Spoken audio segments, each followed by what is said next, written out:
Hello, it's your friend CJ Werleman. And this week, we reveal how and why the Iran war could cause the United States to collapse within the next 6 months. But first, please remember to like and subscribe to our show. And don't forget to turn your notifications on so you never miss a single episode. Now let's get into it. From the moment Netanyahu first seized power in 1996, he has sought out American presidents who are stupid and reckless enough to sacrifice American lives and the US economy in a war to topple the Iranian regime. This war of choice has become an unmitigated disaster for the United States, causing soaring deficits, skyrocketing food and energy prices, rising unemployment, and a collapse in stock, bond, and property prices, which is why Trump desperately wants to cut his losses and run. I think we're going to end it. I can't tell you for sure. I don't like to say this. We've won this. This war has been won. Trump is making nonsensical, befuddled, and contradictory statements like this for the simple reason Iran has him locked in a steel trap. You don't send an additional 2,000 US Marines to a war you've already won. And certainly not when a majority have said that they don't want to die for the state of Israel. But die in the Middle East they will, because Iran has Trump cornered, leaving him with zero off-ramps or opportunities to de-escalate. Now that Tehran has stated clearly it will never reopen the Strait of Hormuz to the United States or its allies until all of its demands are met, namely the removal of all US military bases from the Middle East, reparations, and an ironclad, internationally mandated agreement that guarantees Iran is never attacked again. None of which Trump or Israel is likely to agree to, which means Iran's blockade of the Strait of Hormuz will continue indefinitely, causing the price of oil and inflation to continue their rapid rise, before ultimately bringing the US economy to its knees. This criminal war may have been started by Israel, but it won't be over until Tehran says it's over. And certainly not a day before it believes it has inflicted enough economic pain and suffering on the United States. So neither Trump nor future US presidents ever think twice about bombing Iran again. این که ما میگوییم آتش بس نمیخواهیم نه به این دلیل که دنبال جنگ هستیم، به این دلیل که این بار این جنگ باید به شکلی تمام بشود که دشمنان ما دیگر هرگز به فکر تکرار این حملات و این تجاوز نیفتند. One analyst likened Trump to a child who has never played the game of chess before, in moving his king to the center of the board and then wondering why he's getting attacked. Unexpectedly, when this war broke out, unexpectedly they started sending missiles to UAE, Qatar, Saudi Arabia, Kuwait, Bahrain, and elsewhere. And nobody thought they were going to... Were you equally surprised by that, Pete? Way more than we thought. Pete, do you want to give about a 3-minute... Trump just admitted in a single sentence that he started a war without once stopping to consider what the enemy might do next, making this war the worst planned military campaign since the ancient Chinese military tactician Sun Tzu published his book 3,000 years ago. Trump's buffoonery and corruption is why the Iranian regime has the United States so firmly locked in its grip, and the American president knows it, which is why, in a desperate effort to save the American economy from the illegal war that he and Israel started, Trump was forced to lift sanctions on Iranian oil. A move described by former CIA Director John Brennan as not only a catastrophic defeat for the United States, but also a $14 billion handout to the enemy. Lifting sanctions on Iranian oil, that money, which is now going to flow into Iran, is going to be used in order to continue to sustain the Iranian government, to be able to sustain its military apparatus. And so therefore, it's very clear that, the Trump administration is trying to alleviate some of these global energy and oil market pressures. But at the same time, what they're doing is allowing Iran to be able to benefit from that relaxation of sanctions. It shows the inconsistencies in these policies. Credible analysts are warning that if the United States cannot reopen the critical waterway within the next 6 months, then the US will face total economic, political, and social collapse before the end of the year. A forecast shared by prominent Chinese-Canadian professor Jiang Shiqin, who has gained global notoriety for accurately predicting major geopolitical events, earning him the title of China's Nostradamus. But right now, the Iranians are actually threatening the very existence of Saudi Arabia, UAE, Bahrain, Qatar. And why this is important is that the Gulf states are really the linchpin of the American economy. So what they do is they sell petrodollars and then they recycle the petrodollars back into the American economy through the investments in the stock market. And right now, we know that the entire American economy is propped up by AI investments in data centers. And a lot of that comes from the Gulf states. So if the Gulf states are no longer able to sell oil and they're no longer able to finance AI, this AI bubble in the United States, then this AI bubble will burst, and with it will burst as well the entire American economy, which is really a financial Ponzi scheme. Right. So that's a dire situation that the Americans are facing right now. If that sounds ominous, then consider that the US lacks the firepower to reopen the Strait of Hormuz on its own. And then add to that the fact that it's one thing to reopen the strait, but it's another thing altogether in keeping the critical energy corridor open and safe from further Iranian attacks, as explained by distinguished and retired US General H.R. McMaster. If we were prepared for this, why are we asking Europe and NATO to help us secure the Strait of Hormuz? Well, you need additional capabilities to sustain that opening. Remember the 1980 to 1988 tanker war. It wasn't just a one and done. So I think what you're going to see, like in the next week or so, Adriana, is a shift in the focus of the combined force on reopening the Straits of Hormuz, targeting anything that could influence the Straits of Hormuz. Then you'll see the proofing of the Straits with U.S.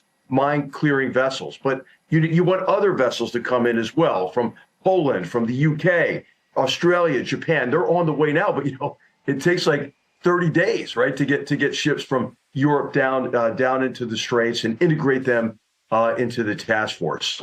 So that Trump has sleepwalked the United States into what's shaping up to be the nation's greatest catastrophe, one that will make the 2003 Iraq invasion and subsequent 2008 financial crash look like a speed bump compared to an avalanche. It's going to be real shortage. Again, we're talking the biggest supply disruption the world's ever seen. I'm going to even quote Fatih Birol, who said, he's the head of the IEA, who said this is the biggest disruption of both 73 and 79 combined. So he himself says this thing's really big. You can't expect that this is not going to have a physical impact. The physical market is really going to bite sometime in the next couple of weeks. Operation Blind Fury is now draining the US Treasury of a whopping $1.3 million every minute, having surpassed a $30 billion price tag in the first 22 days. And that was before Trump asked Congress for another $200 billion to fight Israel's criminal war. The Iranian regime has turned an existential threat into an opportunity to systematically bring down Washington, D.C., Tel Aviv, and their Arab Gulf allies, a reality now understood by at least some of America's elected leaders. I actually don't think any of my Republican colleagues could explain how this war ends. Apparently, a worse regime, more provocative to the region, more adversarial to U.S. interests, will remain in charge of Iran when we decide to stop bombing. Estimates are that they will be able to rebuild their missile and drone capability in months after we declare an end to the hostilities. The nuclear program will still be there because you can't bomb out of existence either knowledge or the fissile material that is buried deep under the earth. So at the end of this, we're going to have raised prices for everybody here. We're going to have cost a lot of American lives. We're going to have set on fire the region. By the way, a new war, already having killed 1,000 people, is breaking out between Israel and Lebanon. And Iran is going to be more dangerous, not less dangerous at the end. As mentioned earlier, analysts are forecasting the Iran war could cause the United States to collapse within a mere 6 months from now, a forecast predicated on a slew of economic data and warning signs, not least a tsunami-sized wave of war-caused inflation that's literally drowning millions of Americans with unserviceable levels of debt. Signs are unmistakable. Overgrown lawns, boarded windows, eviction notices taped to front doors. Across the United States, a silent wave is spreading as foreclosures rise once again. From the pandemic-era buying frenzy to today's high mortgage rates, the housing market has shifted with brutal speed.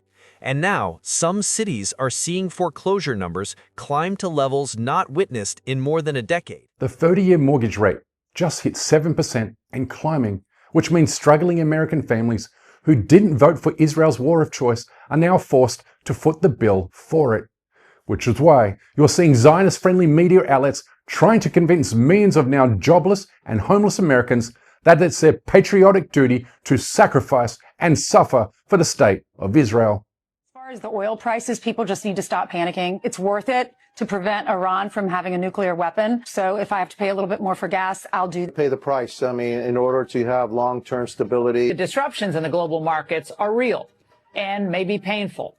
But the long-term benefits, again, are incalculable. There may be some sacrifices to be made at the pump on a temporary basis. I'm willing to pay 30% or 30 cents more at the pump to make sure that Iran does not have a nuclear weapon. To win in life. It's important to note here that whereas the media is fixated on inflation, oil prices, and stock market indexes, the real story is the sudden and rapid spike in government bond yields. Because when Treasury yields rise, mortgage rates follow, meaning more Americans will soon lose their home due to Israel's criminality and violence. And when yields move straight up like this, as they have since the start of the war, it means investors no longer have confidence in the US government's ability to repay its debts, causing yields to explode higher on already massive debt piles, sending interest payments to spiral out of control.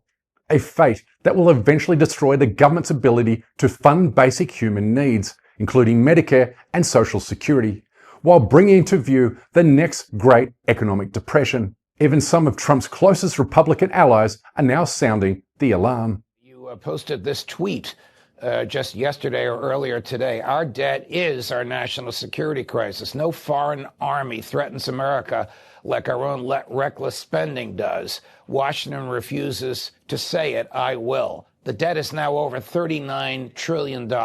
Is this hopeless?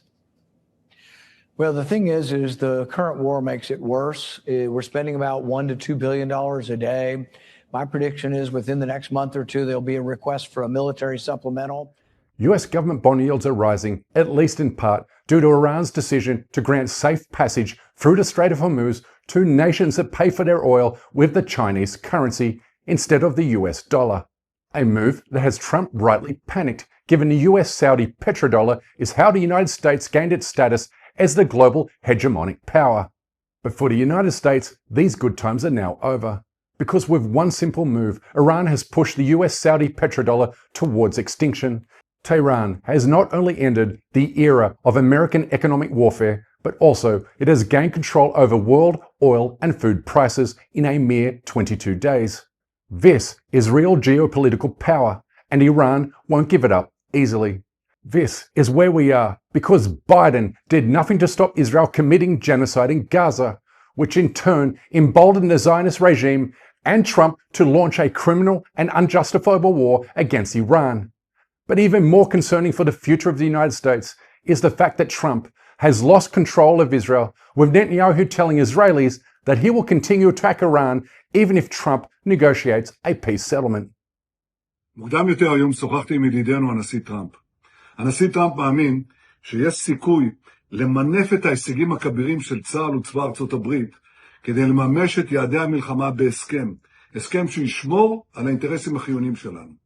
במקביל, אנחנו ממשיכים לתקוף גם באיראן וגם בלבנון. אנחנו קודשים את תוכנית הטילים ותוכנית הגרעין עד דק וממשיכים לפגוע קשות בחיזבאללה. As you can see, there's never been a more important time for Americans to take a stand against Israel. And you can do so by electing anti-Zionist politicians in the coming midterm elections. I urge you to vote like your life depends on it, because in this case, it truly does.